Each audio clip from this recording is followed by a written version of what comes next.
Hey, it's Zach. In this episode, ESPN's Dave McMenamin and I discuss the West leading Los Angeles Lakers, one of the big stories of the season. Don't forget to subscribe to the Lowe Post podcast so that you don't miss any new episodes. And please rate us 5 stars, would make me so happy, and review us as well. But before we get to today's episode, I want to remind you about another great NBA podcast, Woj Pod with the one and only Woj. On the latest episode, Woj spoke with Zion Williamson. That seems big. David Griffin and Alvin Gentry right after Zion's NBA debut. You can find the Woj Pod wherever you get your podcasts. And now, the Lowe Post. Welcome to the Lowe Post podcast, where it continues to be Lakers week. Here on the Lowe Post, we had Danny Green in a couple of days ago, and joining us, one of my favorite guests. I always like when we're in the same city together. Dave McMenamin, our Lakers guy. How are you? I'm doing great, Zach. Great to see you. Great to be in this beautiful office for the first time. And tough act to follow. Danny Green dropping gems like the whole team watching You on Netflix. If they had filmed the podcast, it would have shown me shrugging in total ignorance of what You is. Penn Badgley doesn't do it for you? That's a person? I think that's the main actor. I felt really, I'm sure it's a good show. I just literally have never even heard of it. Okay. Like there are other shows that I'm out on, but I'm aware of them. That's big news. I think it's interesting. It wouldn't be the show I would pick that they would all watch. There's 100% chance that Dwight wants to get them into like SpongeBob SquarePants. 100% chance. The other thing, I forgot to ask Danny Green two things. Number one, I forgot to ask him about the status of his pet snakes. I believe one has died. Oh, is that right? And second of all, I can't believe of all people, I forgot to ask him about being the greatest transition defender in the history of the NBA. That's like Danny Green's superpower. He's like a normal guy, and then a fast break happens, and he turns into like a combination of LeBron and Hakeem Olajuwon at the same time. Forgot. Speaking of, let's off the top, let's save the Lakers for a second. We got to do 10 minutes. The most anticipated debut, I guess, since LeBron occurred last night. Zion Williamson, played 18 minutes for the New Orleans Pelicans in a loss that actually matters, that it puts them 5 games behind the Spurs in the loss column.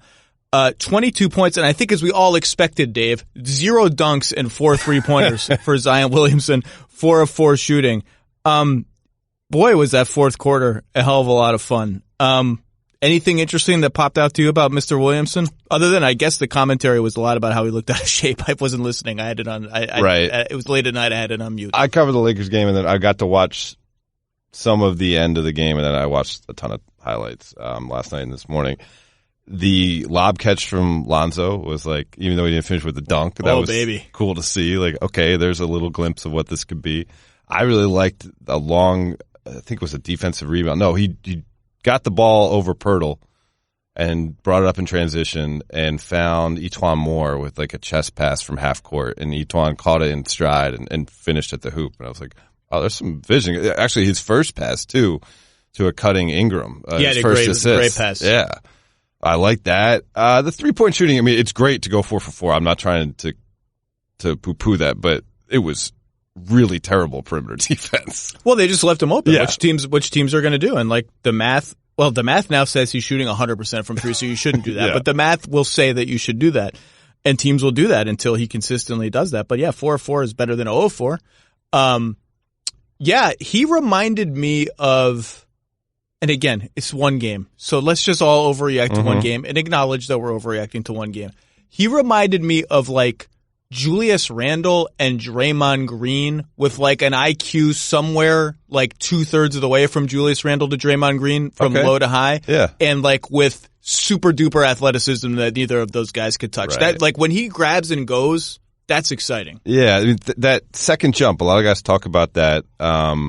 And there was one play where he caught the ball on the block, spun middle, Pirtle blocked him, but he grabbed the ball after it was deflected and just went right like on the other side of the basket. Other side, and was right at the rim and scored.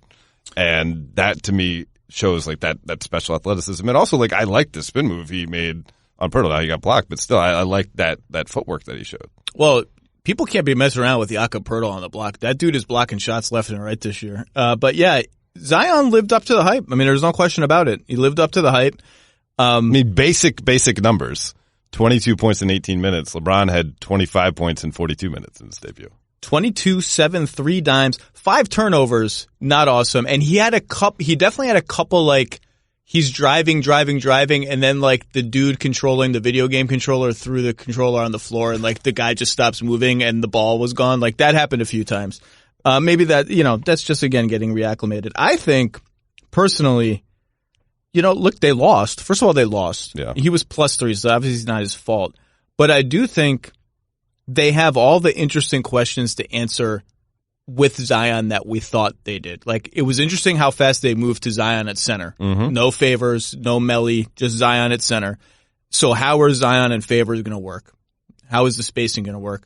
And then finding, like, in the fourth quarter, I believe there were 0 seconds of overlap between Ingram and Zion. And so, like, how is that fit going to work? Ingram has spent this entire season. I put him on my all-star team today. He spent this entire season dominating the ball and 2 great results. Not dominating it, but doing enough. Right. How is that going to work with Zion? And, like, as talented as he is, those questions, like, you can get 8 games of uneven play and chaos trying to figure that out before you start figuring it out. And they don't have 8 games to scuffle. No, they're in the race, and they made up all this ground. And the question is, like, there was a frustration factor I felt from Alvin Gentry to some degree. David Griffin went on Adrian Wojnarowski's podcast and said that the coaching staff wasn't super down with this strict minute regimen for Zion. And Griffin said, I don't care. And the training staff made the call, and they were tasked with monitoring whether Zion was showing any sign of fatigue. And if he was, he had to come out. And, like, I've learned that basketball, kind of the margin between winning and losing is when both teams are fatigued, you can, kind of still show out. And that could be a tough pill to swallow for Alvin and the coaching staff, as they are in this tight race here. All the games matter. If Zion can help them win games, and he, he's really just has to use this as, like, advanced conditioning, it could be a frustrating finish to the season for them. It is going to be interesting because they do have a very easy schedule and one that's evenly split between home and road. So it's not one of those easy schedules that, like, you look at the road games and it's not that easy. Mm-hmm. But now they are, as I said, 5 games behind the Spurs for the loss column. God help me, I haven't done tiebreakers yet. I can't get there yet. I can't do tiebreakers till March. I have no idea what the season series is between the Spurs and the Pelicans. I don't care. Give your mind a break. They are also behind the Suns, the Blazers, and the Grizzlies. And 538's probability thing has them as, like, a gargantuan chance to get in, like, so higher, like, whoa, what's going on here? I don't necessarily buy that. It's hard to jump 3 teams, and, like, the Grizzlies, they can't, it's not like they can go young. They're already going young. Right. The Blazers are going to keep trying. Nurkic just practiced this week, right? Yeah. And I would love to see Nurkic play because I'm tired of seeing his outfits. I get distracted by his outfits on the bench. And the Suns are going to keep trying, and the Spurs are going to keep trying. So it's going to be hard to leapfrog all those teams. And I said on this podcast maybe a week ago with Arnovitz that the consensus among the other 29 teams was that the Pelicans were in sort of a stand pat mode with some of their trade guys. I'm not sure that's the case a week and a half later. I think we're going to hear some Pelicans buzz on sell trades as the deadline approaches. That's all I'm going to say for now. But Zion I can't wait till the next game. This is exciting. It's fun to have this thing. That's when, like, we got this one and we're going to analyze it, and we rightfully so. But there's going to be 2 and 3, and we're going to watch Zion the rest of the year. It's going to be fun. It's fun to have, like, the trade deadline is usually this thing where, like, oh, there's all this new stuff now, but, like, we got another thing. It's like another new little present to unwrap. It's exciting. Right. The other thing I'm interested in, is boring as but I don't care. Like, defensively, it's going to be interesting to watch him, particularly if he's going to be at center, because the Spurs went at him in the pick and roll last night. Yeah. They tested his conditioning, and he played defense with his arms down. He had some possessions where his footwork was really good and you could see the potential, but, like, that's going to be a testing ground for him as the season goes on. But boy, is it exciting. As you said, and Lonzo, your old buddy, he's been balling out lately. Yeah. And he had a drive last night from the right wing where it was the kind of drive where, like, all of a sudden his defenders are a little closer to him than they used to be because he's shooting so many threes, and he just blew by a guy and made a layup. I was like, ooh, that's interesting. Yeah, and he has the length. If he does get half a step on a guy, he can extend that kind of Nash layup maneuver that he made so popular when he was playing. In terms of the trade market thing, I mean, I think Drew Holiday is a name that we could certainly see being moved. We'll see. Yeah. We got how many days? I don't know. There's some amount of days. 2 weeks. I think it's 2 weeks from today. Mm-hmm. That's right. All right. February 6th? Yeah, 2 weeks. February 6th. Dave, do you disclose your age publicly? Yeah, sure. It's out there. How old are you? Too old. Are you under 40? Yeah. Okay, so I'm over 40. Yeah. So I'm 37. So you might be able to tell me the answers to this. Okay. Tell me what my reaction should be to Kyle Kuzma being spotted at a Brooklyn Italian restaurant with Vanessa Hudgens. How big a deal is this? It's just awesome. Like, kudos to Kuz. Like, we were joking amongst the Laker writers last night that we should just go up and, like, give him a pound in the locker room. Like, good for you, dog. Like, that's awesome. Because you're young, rich, 6'7", living your life, man. Vanessa Hudgens, I mean, I think she came on the scene for High School Musical, which was a while ago. But, didn't see that one. Just a beautiful young woman. Like, still acting, still famous, still a famous person? I think still a famous person, yeah. She was at the game last night, too. I mean, the dinner probably went pretty well. Courtside? Courtside, yeah. Kuz didn't have a great game last night. Good second half. Yeah, good second half. 7 rebounds, 2 blocks. Yeah, he got up for a block, a couple blocks. I maybe I'm asking the wrong person. I need to get Julia Lippman here from the yeah, Ringer. She would. Does Vanessa Hudgens have any prior history with NBA players? That I do not know. Okay. But, I mean, has that ever stopped an NBA player before? No, I'm just saying that would make me a little more wary. Oh. Like, of just, you know, just like, I'm glad if she's coming in fresh. Yeah. Then that's more exciting to me. Okay. Well, because this is like, this team, they like to have fun. Like, this is, I believe you're working on a story about this, but that's the vibe I got from Danny Green and some of their coaches that I've been talking to. Like, this team is, we'll talk about the quality of the team. They're 35-9. They're obviously awesome, but like, they're kind of liking this Showtime thing. Oh, sure. Like, okay, so I covered the Powell Kobe Lakers, and something that always stuck with me was like DJ Benga had a publicist, which just showed the level of, you know, glamour and Hollywood-esque stuff going on with that team. Well, this team, like JaVale McGee has a guy who he hires to do like special social media posts like after every game. Like, so he doesn't just put up a photo of him dunking. He has a video compilation of all the tweets that people send around the world when he does dunk in the game. And it's like a little video package. And JaVale McGee is a starter on the team, but he's had a very nice year. Oh yeah, he's been very good for them. And I'm not trying to criticize JaVale McGee in telling the story. I'm just saying he's not the high profile guy like a LeBron or AD or even a Kuzma. Or Dwight. Or Rondo. You know, he's lower on or Caruso for that matter. He's lower on that totem pole. But he is embracing it too. Now, what I like about this team is the time they spend with one another. They don't need to do this. You don't need to all go for a Halloween party together, for LeBron's party together, for JaVale McGee's Christmas sweater party together, for Anthony Davis's cover of a magazine unveiling night together. Rondo said that they were in Oklahoma City a couple weekends ago, landed at 3 a.m, and like half the team hung out talking hoops till 6 a.m. Yeah, I don't think that's unusual from what Danny was saying on the podcast, that even if you get in late, because these guys are all wired, like their sleep clocks are all screwed up. Right. You get in late after a game, it's like, yeah, you know, I need a little time to wind down. Yeah, right. Or wind up, I don't know. Sure. I mean, talking hoops could definitely be code for other things going on, but I think the time matters. I do, because last year's team, it had a ton of problems, but, you know, injuries at the top of the list, but roster construction, et cetera, et cetera. But you also had people at different stages of their life. This is a veteran-laden team, and guys like Danny Green, Troy Daniels, Rondo, Jared Dudley, they know they're never going to play again on a team that's this good. And so let's maximize all these moments that we have here. And then LeBron, for the most part, and he's someone obviously can kind of wear his emotions on his sleeve sometimes.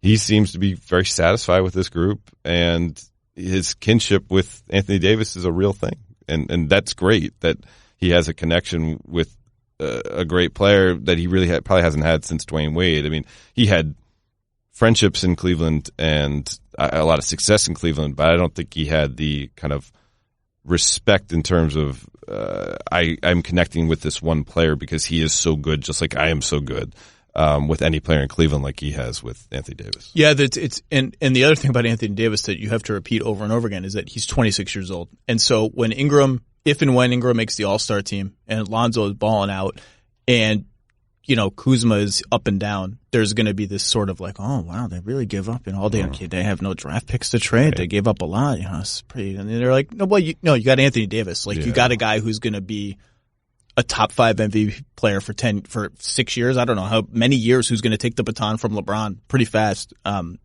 has had a monster season in his own right. They're just like, it's funny. The Lakers are the most interesting thing about the Lakers is that they're so good, and yet they're so good while they are still so clearly figuring out what their team is. So they're 35-9, first in the West by a lot. I think they're 4th in offense, 5th in defense. And just as an example, here's an example. I'll bring this up right now. Mm-hmm. AD, LeBron, and Kuzma. Yeah. Those three. AD, LeBron, and Kuzma. With neither center on the floor. Yeah. So that's like shorthand for what everyone thought their A closing lineup was going to be. AD at center, both LeBron and Kuzma, and 2 guards. 131 minutes this year. That's it. That's nothing. And they're plus 9,000 points in those 131 minutes. LeBron and AD, by themselves, without Kuzma and either of the centers, that's barely happened all year. Last night against the Knicks, I was very surprised. They played Kuzma, LeBron, AD, and a center. Dwight, I think, right? And both of them, both centers for bits and pieces. Those lineups had played less than 10 minutes the entire season. Their closing lineup, one closing lineup that everyone's eager to see is Danny Green, KCP, LeBron, Kuzma, AD. That's played like 35 minutes this season, and it's almost a point a minute plus. LeBron and Rondo have been. What's interesting is that no matter what iteration of the team you look at, they've all been really good. Yeah. Except when LeBron's off the floor. That's it. And it's just very interesting that you look at them and you're like, I don't even have any. There's no nits to pick here other than it'd be great if they were better with LeBron off the floor. But no matter what identity they have, when LeBron's on the floor, A, they're good, and B, their defense is good across the board. Right. And so the first criticism that comes to mind for me is like they're a middling 3-point shooting team, but defensively there haven't been lapses, and that's why like guys like Caruso is a bit of a cult figure or whatever. People like it's funny to see a fish out of water balding 25-year-old white dude or whatever with this group, but he is really good defensively. He gets after it, and guys like Avery Bradley gets after it, and they feed off that energy. Now a guy like Kuzma, that's something that he hasn't proved consistently. But they had that win in Houston a week ago where Anthony Davis was out, or at the start of this road trip. Anthony Davis was out. Kuzma was challenged by Rajon Rondo at halftime, like, hey, Russell Westbrook's tearing us up. We just need an active live body who's going to, kind of give that physicality there. And it made a big difference with his defense in the second half on Russell Westbrook. And if he can do that, and then if Frank's going to help him out by experimenting with these lineups, because basically Kuzma should play the 3 or the stretch 4. Yeah, Kuzma's a stretch 4. Right. That's it. That's what he is. Right. And the problem with that is Anthony Davis likes playing the 4. And LeBron is a 4. And LeBron's a 4. Well, this is the problem. This was the alleged problem that everyone pointed out already months ago. Has not been a problem. LeBron is versatile enough that it doesn't really matter if they're both on the floor. What matters is, can you play them with the center and Anthony Davis? And so far the answer to that question has been no, until last night they tried it a little bit here and there. Are you offended that the NBA listed LeBron as a forward and not a guard on the All-Star ballot? I don't know. Whatever was easier for me to get Luka, Harden, and LeBron all in the All-Star starting 5 was fine. It worked out okay. I just think they should stop listing anything. Just let us pick. Just pick 5 guys. Let us pick guys. I know we're picking lineups as if the coaches are going to be like, oh, we got to have a point guard on the floor. Let's strategize what pick and roll. It's a freaking all-star game. Just let us pick the best guys. I picked Rudy Gobert as a West starter because partially an ode to centers. Okay. So who did you not pick? Kawhi? Kawhi. Oh boy. Oh boy. He missed some time. Gobert, I mean, 15 rebounds a game, 3 blocks. I don't hate it. Kawhi, I think he should be an all-star, of course. I left Paul George off my all-star team. Too many missed games. There you go. Sorry, buddy.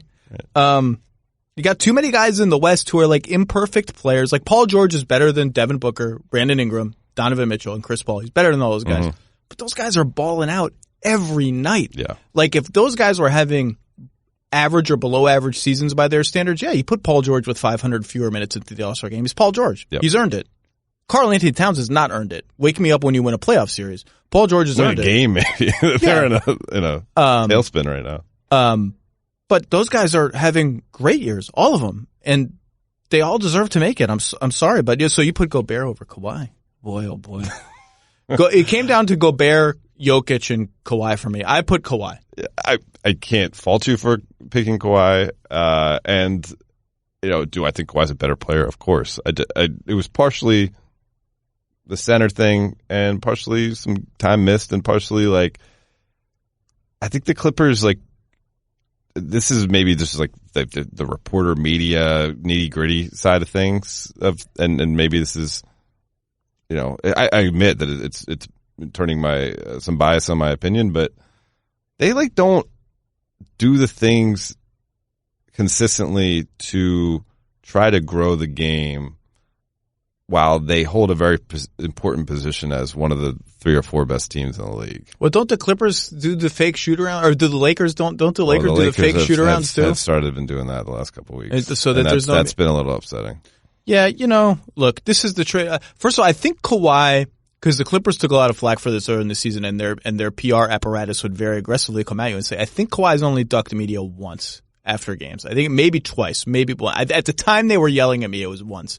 But so I've also been told that even if he doesn't duck it, it's an inordinate amount of time that. But they have to wait.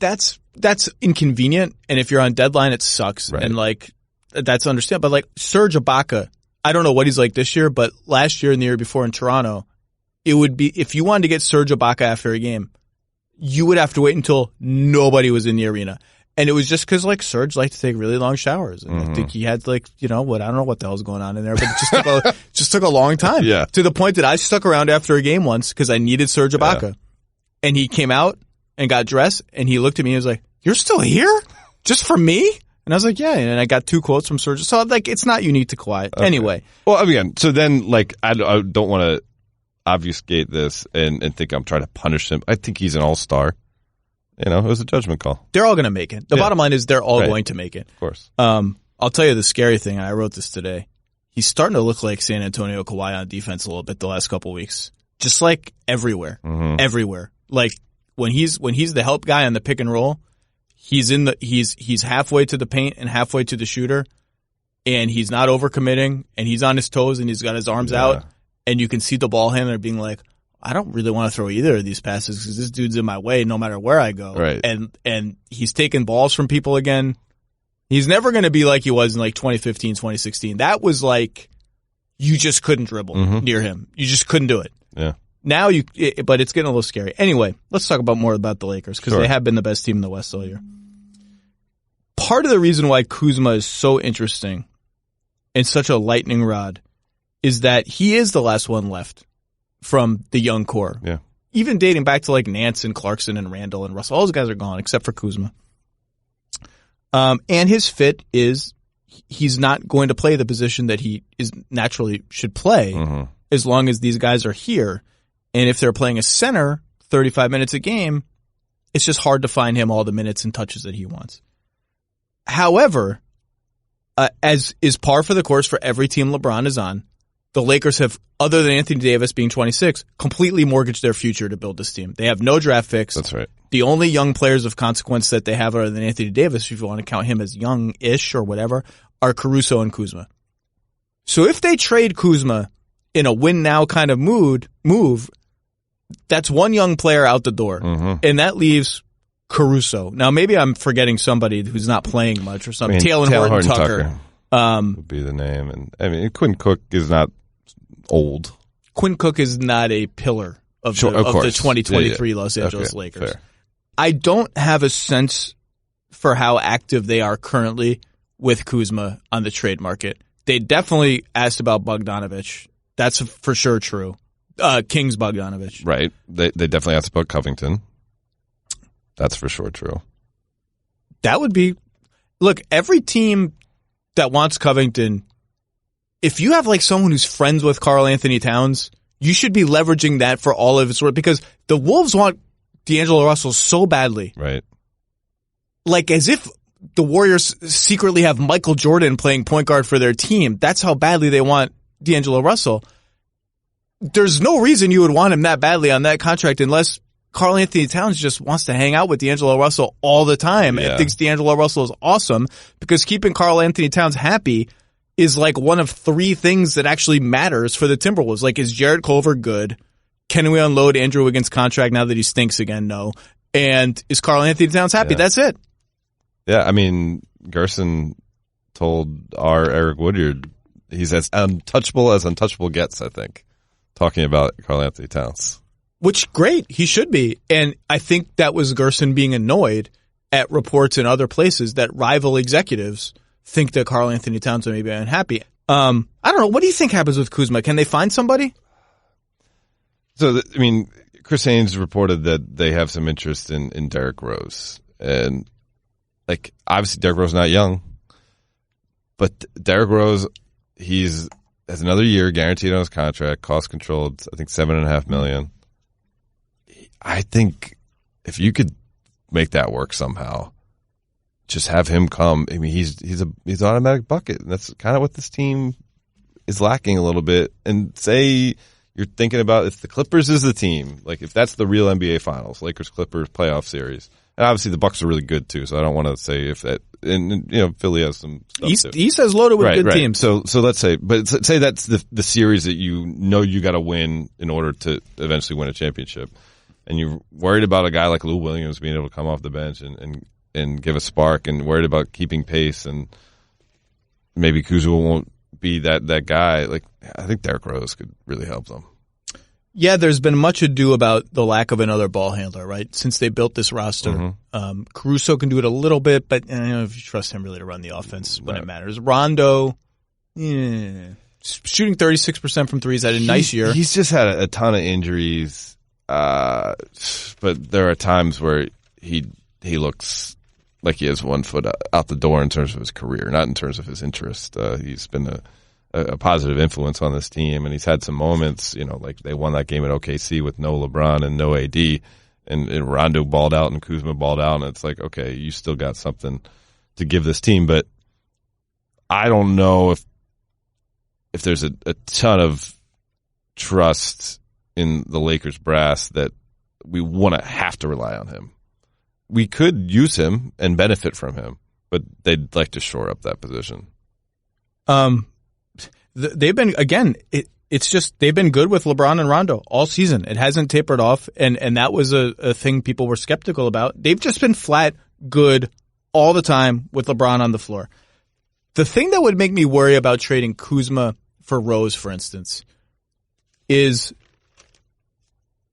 if you have the Clippers in mind, or if you have a number of other teams in mind, the other big wing defender is an interesting dilemma for them. And it's a role Kuzma, in theory, has a shot to fill. And so that's why the opening game of the season, Kuzma didn't play. They tried Kentavious Caldwell-Pope on Kawhi Leonard, and Kawhi Leonard put him in the basket and ate his lunch. KCP is also relatively young. We'll throw that out. And he's decent. Yeah. KCP's had a nice year. Yeah. But he can't guard those guys. Yeah. He can survive against Paul George for a little bit. But not Kawhi. Second game against Christmas, they put LeBron on Kawhi a lot. One of the biggest questions of the season for me, and I'd be interested to hear your take, I honestly don't know. I've asked some of their people, I've gotten different answers, is like, when push comes to shove, is LeBron ready to take an assignment like that in a playoff game for 25 minutes? I don't think he is.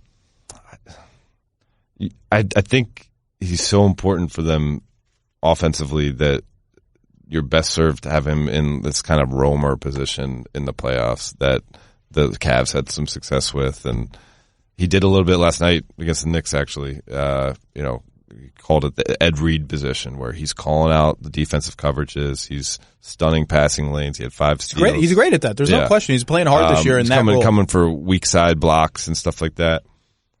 That one-on-one matchup, I don't know how much is it like he just doesn't want it, and that could be a part of it, or it could be just like straight up. It's just like the Zion conversation for David Griffin. Like, no, the most efficient way to manage what LeBron can give us is to save his energy for the most part on that end, so he can be brilliant on offense. I legitimately don't know the answer to that question. I just know that if you face the Clippers in the Western Conference Finals, you need an answer to that question that's not Kentavious Caldwell-Pope.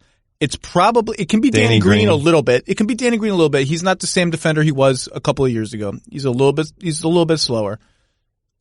Everyone could use another guy, but if LeBron isn't going to be that guy ever, and by the way, it's not a shot at LeBron. Like, Giannis didn't guard Kawhi in the conference finals last year, which I thought was a mistake at the time. It's hard to do everything. It's just hard to do everything when you're 25, let alone 35. It's hard to do everything. But and I bet LeBron could do it. I bet he's got a game in him. Game 7. So let me have it for 25 minutes. Let me have it for 30 minutes. But you need a 7-game plan.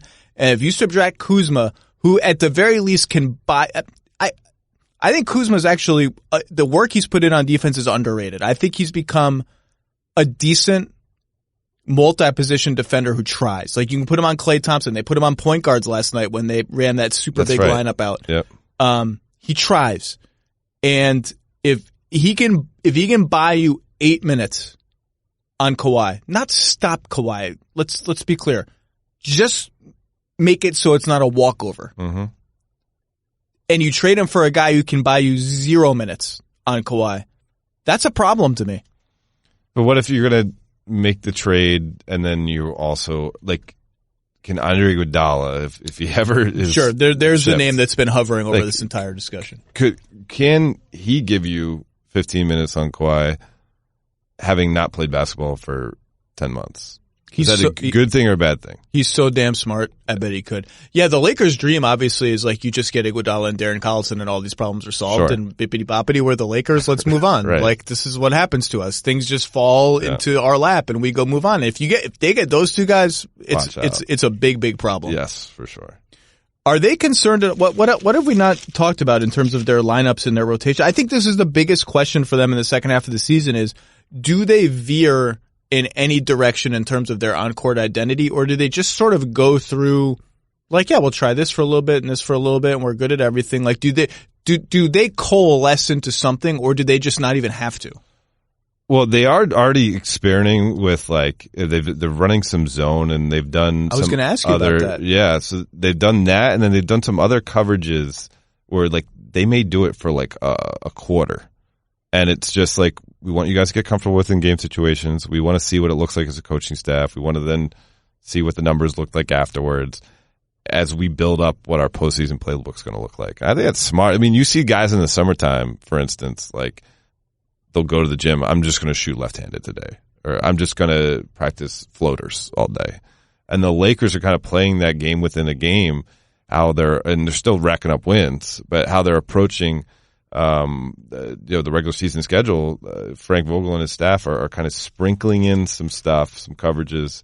I don't know how much zone you'll see in the playoffs, but he's just getting them comfortable with these different looks. I think it's really smart. Ty Lue, when he was coaching LeBron's teams in Cleveland and knowing that they're going to have, a postseason run or hoping for a postseason run, they would purposely run stuff in practice that they didn't work on in the regular season. But they just said, like, now we're going to do the playoff practice, which I thought it was a really smart way to keep your guys engaged and have them cognizant of the big picture.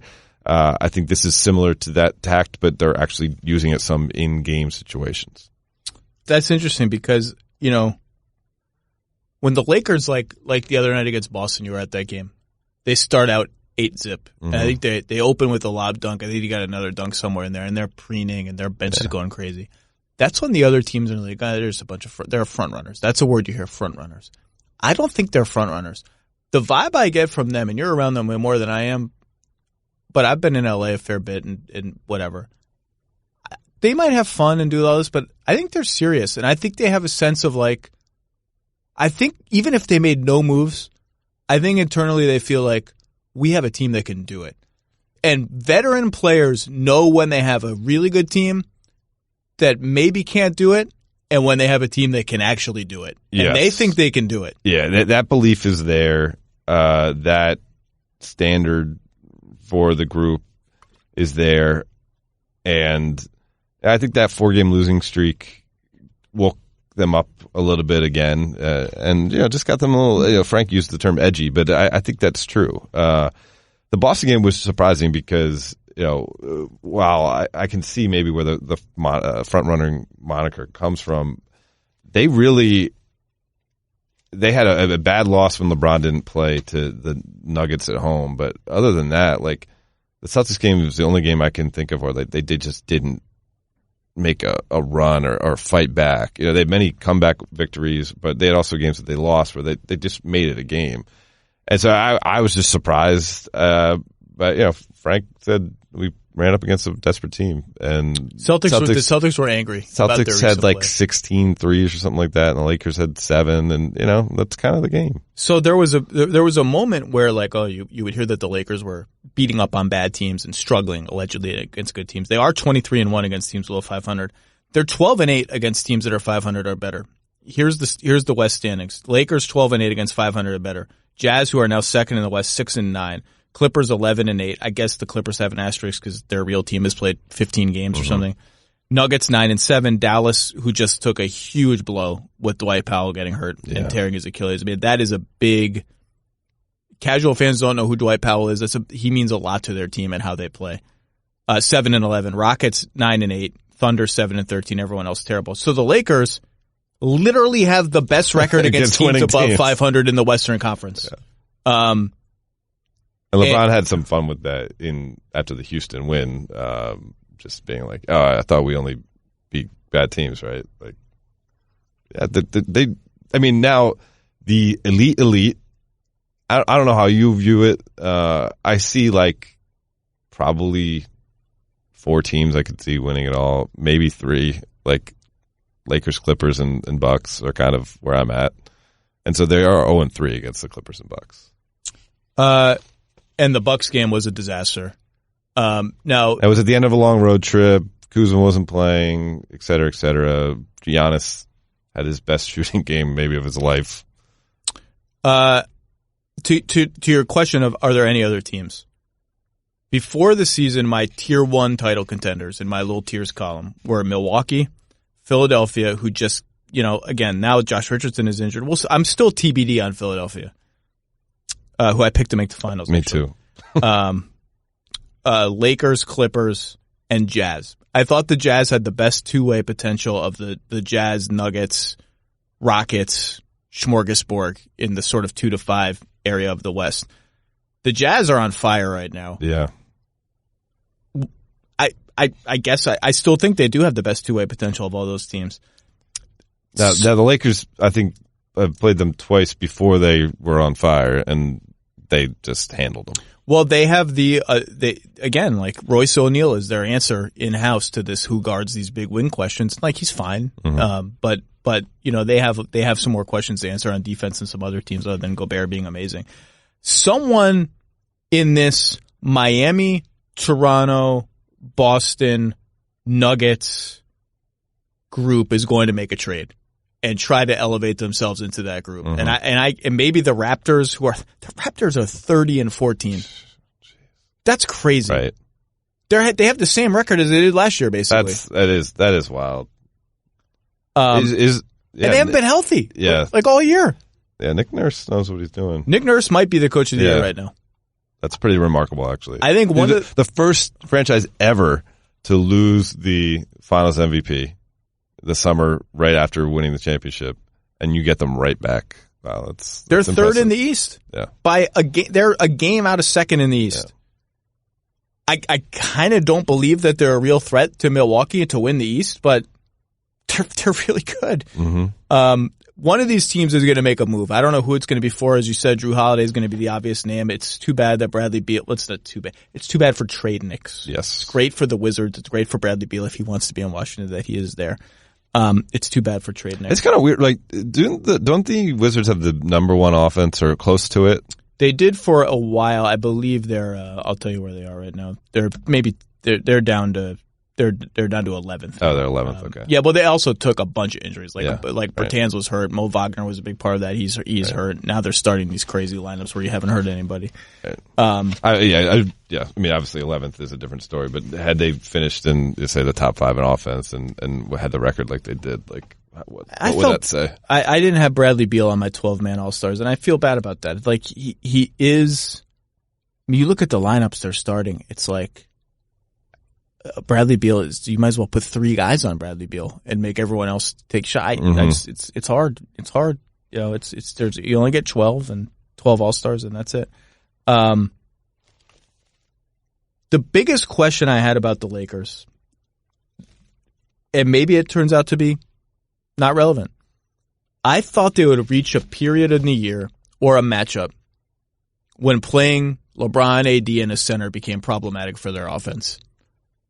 And you can see it in spurts. Like AD rolls and there's just a jumble of bodies and he loses the ball. Mm-hmm. Or AD spends 3 straight possessions spotting up behind the arc because LeBron and JaVale are running pick and roll and Anthony Davis, this is one of the interesting things. You see some teams dabble with putting their centers on AD to neuter his post-up game. Right. But all that does is make it easier for the Lakers to run the LeBron AD pick and roll because exactly. you can't switch with your center on LeBron. It's an interesting little chess match. They haven't run into that, though. They've been fine playing these big lineups. I do think they will face... 3-point shooting, sorry to interrupt you. No. They've been encouraging him all year, shoot more threes. Mike Penberthy is doing a great job, and he's really, tweaked his form, helped Anthony tweak his form. But... He's shooting 30%. Yeah, he still only maybe takes... I don't know, what is he averaging? 3 threes a game? Three and a half attempts a game. They want him to get around 5. If they're going to play this way, he's going to have to shoot threes. I thought, and I do think they will reach a playoff series where they need more spacing. I thought we would see that more in the regular season, and I wanted to see how do you play Kuzma in those small lineups, or do you go 3 guards plus Bron plus AD? And B, how good are those lineups defensively? Those questions to me are still unanswered because they haven't had to answer them. Do you have a sense of which way they prefer to play? Obviously, the players appear to like this way, right? Yeah, I mean, I think they appreciate what the centers bring to the equation. I mean, they lead the league in blocks for a reason as a team, and JaVale in particular is someone I think LeBron has developed a rapport with this year, and they talk about this team spending time together. There's still little cliques, and JaVale makes the list of the Randy Mims and LeBron plus other clutch clients, and JaVale will be hanging out with those group. So I mean, there's an appreciation there, and guess what? He'll play 15 minutes a night, never complains. And once a game, he'll get the ball, face up, do some dribble stuff where you're like, oh, he's gonna fall, this is gonna end badly, and he'll make a hook shot. And you're like, all right, JaVale. Yeah, he's had hook shots. He's had rip through, put it on the floor, and Statue of Liberty dunks this year. Hit a couple threes. Has he hit threes this year? Yeah. Dwight's hit a couple, right? I think they're both shooting really well combined. They're somewhere around I want to say 6 for 10. JaVale is 3 of 5. Okay, 3 of... It's a career high. He had made 2 combined. And I think Dwight might be even better than that. Maybe Dwight's 3 for 3. JaVale's transformation from goofy ne'er-do-well to beloved piece of teams that are trying to win the championship, and in some cases did win the championship. I didn't see that one coming. He's he's an intellectual guy, and so the silliness stuff I think was just a guy who has a lot of interest sometimes, and it came out in ways that was misunderstood. But he's a 2-time champion, 2-time champion with the Warriors, and he's a part of this group as a guy that I mean, some of the blocks he's had recently I mean, he had one on Terrence Ross that is, when the NBA TV does their top dunks of the season, top blocks of the season, it'll most likely be number one. It was incredible. It was like the one that LeBron had in the finals against the Spurs. I'm blanking on his name now. Splitter. Thiago Splitter. Yes. Where the wrist comes all the way back and you have just as much force that the player is coming in with the ball trying to stuff it through the rim. So, I think they're okay playing the centers. I don't think that all this is suddenly going to see it disappear. I think that was a calculation going into the year where like two things we thought that they were saying they're going to do, it was going to change. They're saying they're going to play LeBron at point guard. It's like, okay, sure, we'll see about that. And they're saying that they're going to actually play a center alongside AD. And we're like, okay, sure, AD is going to play center. No, it's stayed that way, and they've had success with LeBron at the point and Anthony at the 4. The other question is the fifth starter, and they've settled on Bradley. I thought KCP looked good in that role. The Bradley lineup, both lineups have been very good. Again, the Lakers are just really good no matter who plays. The Bradley lineup has been better. I think Bradley does fit that group for a couple of reasons. Number one, they seem to like him and his sort of menace, the energy he brings is really like a pest, right? Yeah. I mean, watch him just go over screens and stay attached to the hip of the guy he's defending. The effort is always there. And then talking about this team, getting back to that whole, front runner misnomer, like he takes it really serious. Like if he does anything wrong in terms of like he didn't show maximum effort or he didn't execute the proper way on defensive possession, like he beats himself up. And they have a group of professionals. It's the roster construction on this team. Rob Pelinka and Kurt Rambis deserve a good degree of credit for. I just can't believe we're saying Kurt Rambis' name in this context in the year of our Lord 2020. Bradley also, he's much better defending point guards than he is defending wings because of his size, and his just pest tenacity getting over screens is just more useful. And so the Lakers have put him permanently in that position, and that's good. He's also a really good cutter. And if you watch, it's not just he doesn't just cut to score, which he does. LeBron will hit him backdoor a couple times a game. He cuts in ways that open up shots for other people. And that's a very useful skill to have as the fifth guy in this lineup. I think, I thought that would be an interesting sort of like, I wonder who they're going to settle on. They'll probably try a few different things. Like they've settled on Avery Bradley and it works. It's better than Rondo. It's better than Caruso. Like it's just been a good decision. Yeah. And then the KCP brings, a pace factor. He's very good at streaking ahead in transition. Can hit you the corner three. And he'll put the ball on the floor, get his head down, get ahead of steam, and attack the rim. And the energy he brings to the game is something they feed off in a different way. And then defensively, like he's not as technically skilled as Bradley is, and he's a little slight. Like he has muscle, but he kind of gets bodied sometimes. But he brings the effort.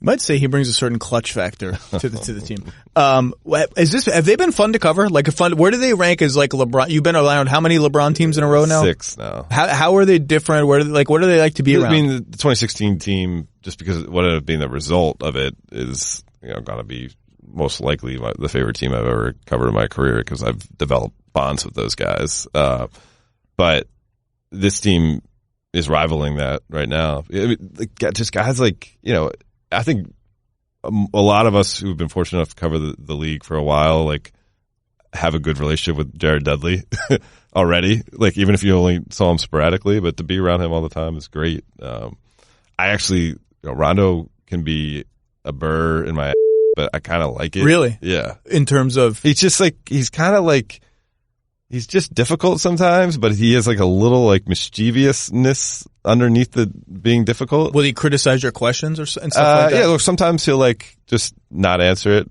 or one word it, or sometimes he'll like just say something super sarcastic, but like deliver it. It's so deadpan that like I believe it. Like I wrote, so I was talking about Anthony Davis wanting to shoot more threes. The team imploring him to shoot more threes. Rondo said after a game earlier in the year in OKC, like, yeah, like for this road trip, like Frank wants AD shooting 12 threes a game. And I wrote it like facts, and he like, no, it's an on the record quote. Yeah, man, you just made up a number, like, you know, like, and he'll do stuff like that, and it's like, I don't know, I find it kind of fun. You feel challenged to say he'll shut you down after the first question, then you just rephrase it and you kind of stand your ground, and he'll usually break. So I enjoy that. And also just getting to know, like last year's locker room, it was not a good one. There was a lot of stress all year long. And so to be around some of the guys who are back from that team, guys like JaVale and Kentavious Caldwell-Pope, who I've gotten to know this year, there's a fruitfulness to that. Like you feel like there's some more depth to it, and I enjoy that. What is I walked into the hotel the Lakers are staying at here the other day, and on the couch in the lobby was DeMarcus Cousins, scowling, and I just had forgotten about him. And I believe there were rumblings a month or so ago that there's a chance he plays this season. Frank Vogel has said several times that they are operating as if he could return. What is that? Because DeMarcus Cousins doesn't want to come back and play 6 token minutes as your third string center. Are there any? The chemistry is such a precious thing. Mm-hmm. Like all these teams that are winning a million games, the trade deadline's coming up. I've talked to people who are like, man, I'm afraid to trade like our 14th guy because the chemistry is so good. It's so fragile. Is there just introducing something like that? It's complicated, right? Oh, super complicated, because he's proved his value to this team in being someone who gets along with both AD and LeBron. So that's pretty important. Here's your two best players. As someone who will challenge LeBron.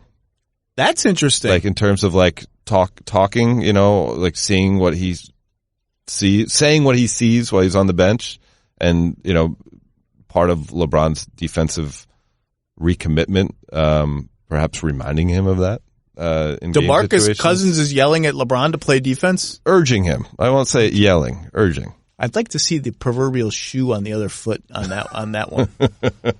But I think that's a valuable thing that he's bringing to the team. And it's such a question though, because Dwight and JaVale are outperforming their contracts, and they deserve the time that they're getting. You got to give everyone a look, right? Like if he's healthy and he can contribute, you got to give everyone a look. There was another situation like this that I'm blanking on what it is around the league, either this year or last year, where I'm just like, I remember thinking to myself, that guy's good, but I'm cool. Like I'm cool with what we got. I kind of feel that way about Cousins. You got to try it. You got to see how he looks, because he might win you a quarter in the playoffs, but like I'm cool. We're 35-9. This works. I'm cool with what we got. Now I could be definitely reading too much into this, because it's unguarded shots, and it's a lot of them he's not even doing full jump shots yet, because he's not in that stage of his rehabilitation. His jump shot looks really good, or his shot looks really good. I said they're not full. So could he provide you some stretch 5 minutes that those two guys can't? Maybe that could be his role. Like, a la Channing Frye with Cleveland when they had that other success. He barely played in the finals when they got there because of matchups. But after hitting 100 threes against the Hawks. He killed the Hawks. Right. And maybe that could be something he could provide that they don't have without him. At the same time, maybe his roster spot would be best served, being traded or waived so they could get a guy like Andre Iguodala. Who's the most famous celebrity you've seen at a Lakers game this year that's not a regular? Like Jack doesn't count. Has Denzel been in any games this year? Several. Denzel, great part about him, Brad Turner of the LA Times has been, just really on it in the LA sports scene for years, and is like friends with Denzel. And I sit next to Brad sometimes. And Denzel will come over to press row and hang like during the game. Who any other unexpected? Larry David's like my hero, so he came to a couple games, and I'm just like staring at him. It's awesome. Curb is so good. Yeah. I actually watched the first episode a few days ago. Oh God, so good. It was fantastic. Kim and Kanye were in the press room like a couple weeks ago. Oh, that's right. Yes. That was cool. It's just next week is Lakers Clippers 3. I will be at that game. Oh, excellent. I'm going to LA on Sunday. Yeah. Those games are like, you got dudes sitting in the 10th row. Like, I remember that guy. For sure. You're in the 10th row? Right. It's quite a scene in Los Angeles. Not quite the same here on the East Coast, Dave. The Knicks game, how about Amin Al-Hassan sitting courtside at the Knicks game with J. Cole? Getting some camera time. Oh my God. He's blown by all of us, I guess. Man. I did sit courtside for one professional basketball game, a Sparks game. Okay. But it was cool to sit courtside. I sat courtside. I've sat courtside at a Mercury Sparks game in the playoffs, and you better believe I was rooting for Taurasi. And I did, did not care. She's the best. That she was throwing no-look passes, talking all sorts of shit. I could hear it up close. It was awesome. Yeah. All right. Dave McMenamin, anything you want to plug? Anything that's coming out soon? Anything you want to mention? Yeah, we're going to have, we kind of teased it earlier, but I have a story coming out on the Lakers kind of embracing Showtime 2.0. Yes. Run date TBD, but some good anecdotes in there. I wanted to kind of save some of them, but I'm pleased with how that one turns out. And then I won't say what it is, but working on another story about a signature move of LeBron's that he is increasingly leaning on. You're going to just tell me by eye contact because you don't want to say it, but I have a 10 things item loaded up about LeBron. I think the left to right spin in transition is the LeBron move. Just your eyes are just, I'm not going to say what you're doing, but, nor will my left say but LeBron has a lot of signature moves, and his signature play, of course, is the defensive play. The greatest play of his career is the block. Yeah. Chase down block. But it's funny how, it's funny. But you know that, that's I'm exploring that move. Boy, when he does that, there's just nothing you can do. I don't know what you're supposed to do other than be Kawhi. I don't know what you're supposed to do. It's unguardable. If he executes it right, if he spins at the right time, and he's in transition already like a locomotive, it's the physics of that is just like, why is that so good? It's like I'm interested to read it, and I'm also interested to read the Showtime 2.0, and I hope you can include the Vanessa Hudgens detail. Well, see, it's always a tough thing to like. I feel like I have a good rapport with Kyle Kuzma, but you don't really want to ask him about it. You know what I mean? No, I've covered 2 teams that had a player that dated Khloe Kardashian in my career. Well, obviously the Cavs. Yeah. And the Lakers. Who dated her on the Lamar. Lakers? Duh. So I don't know. I think we should just stop talking. Yeah, good idea. I think we should just stop. All right, Dave, your coverage of the Lakers is outstanding. And this is not an easy beat. I mean, this is one of those beats where like you get it. I've never had a beat like that where it's the whole world is watching you and everything's a story and it's a traveling circus. That's not easy. That's stressful. And I think you've done a great job, but it's been fun to see. And I hope the traveling circus continues to entertain you. Yes, sir. Thanks, Zach. Thank you, sir.